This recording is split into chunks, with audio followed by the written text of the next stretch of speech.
watching Silverbird Television.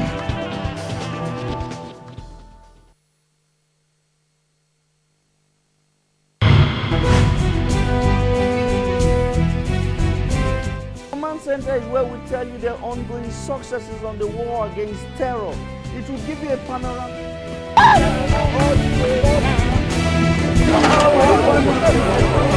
In the face of an ongoing insurgency in the northeast.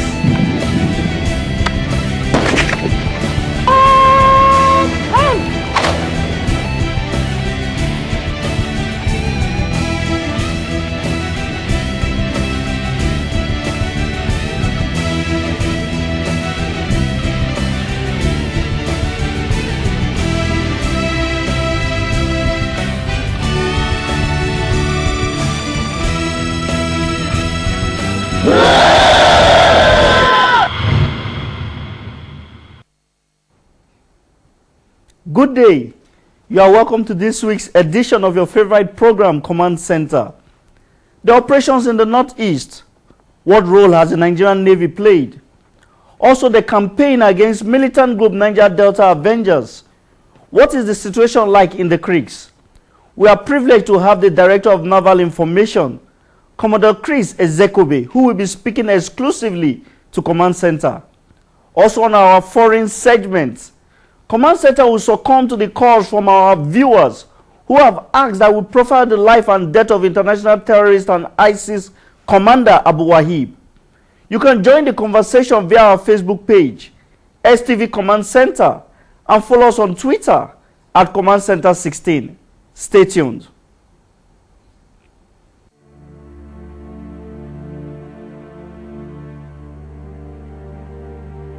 Terrorism is not jihad. It is cruel, wicked, and man's inhumanity to man. Both Islam and Christianity abhor the killings of the weak and defenseless. Welcome back. Before we move on to our guest, we have our words on marble. For today is taken from the Holy Quran. Let's listen to what it has to say.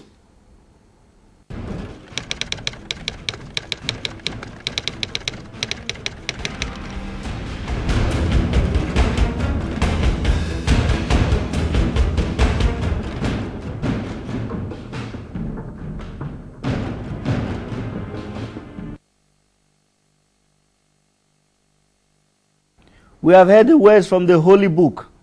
Killing of the innocent is not jihad. We have Commodore EZEKOBE with us. Welcome, sir. Thank you for having me. Now, what is the extent of the Navy's involvement in the Northeast?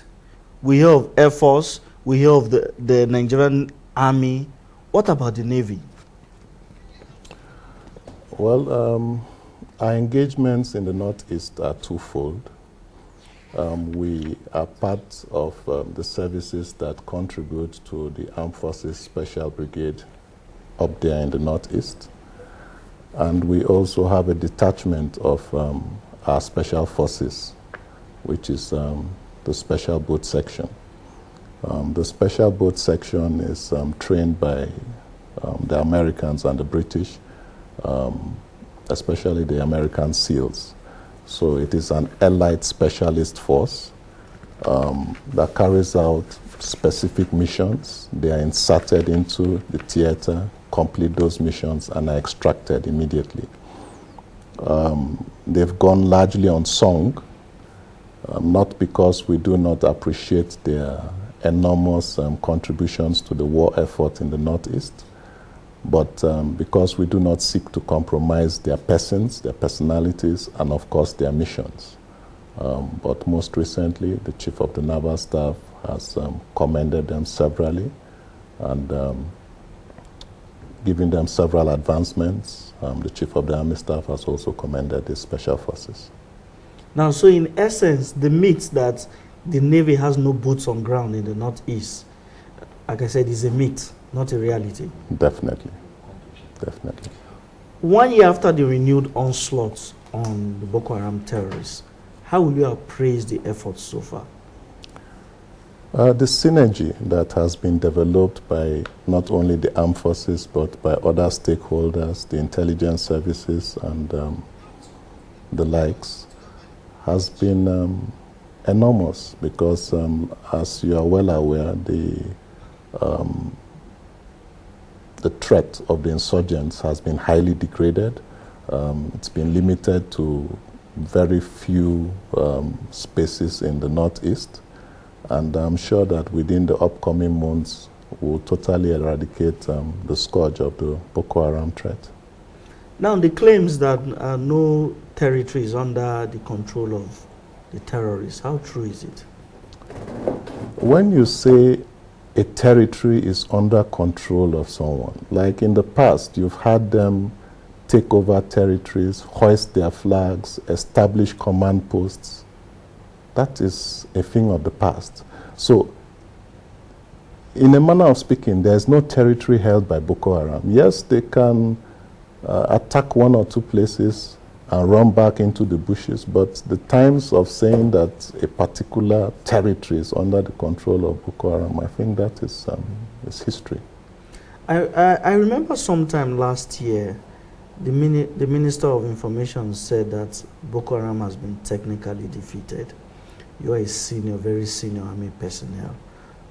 When he said it, he received criticism. Do you share that view?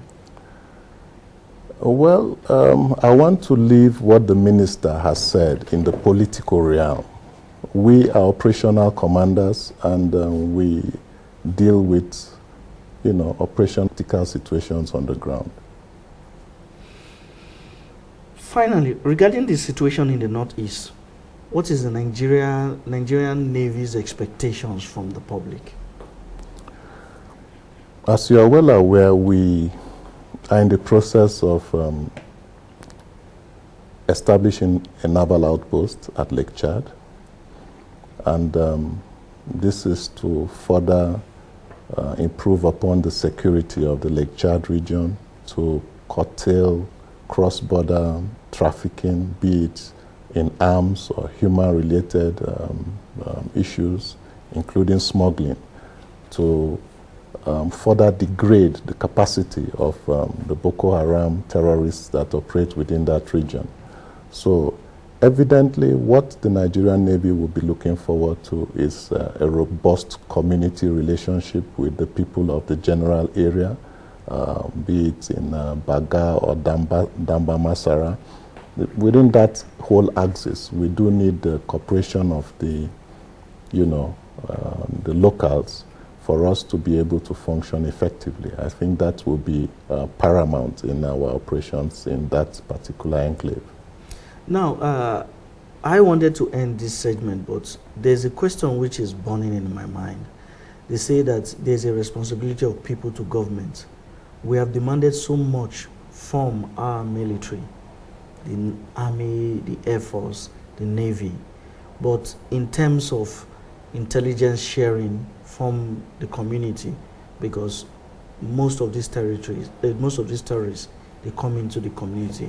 What should Nigerians do if what is expected of Nigerians in terms of intelligence sharing, in terms of working with the military to ensure that these terrorists, this insurgency, these terrorists are crushed once and for all? In fairness to the civil populace, I think that the situation has very much improved in terms of information sharing. Our collaboration with such outfits as the civilian JTF has greatly enhanced our capacities in terms of local intelligence. Our own,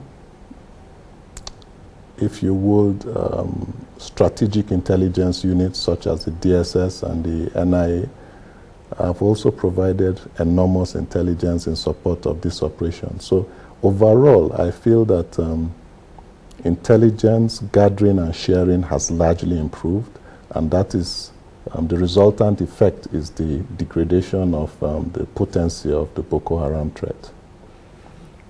We'll take a short break now. When we return, Commodore Chris EZEKOBE, the Director of Naval Information, he's still on set. He's still in the studio. He's not going away. He'll continue to give us highlights of the Navy's involvement, its campaign against terrorism, and protecting Nigeria's pipelines. Stay tuned. Hello, my name is Nsikak Evans. I'm the host of your regular program Beyond Plenary.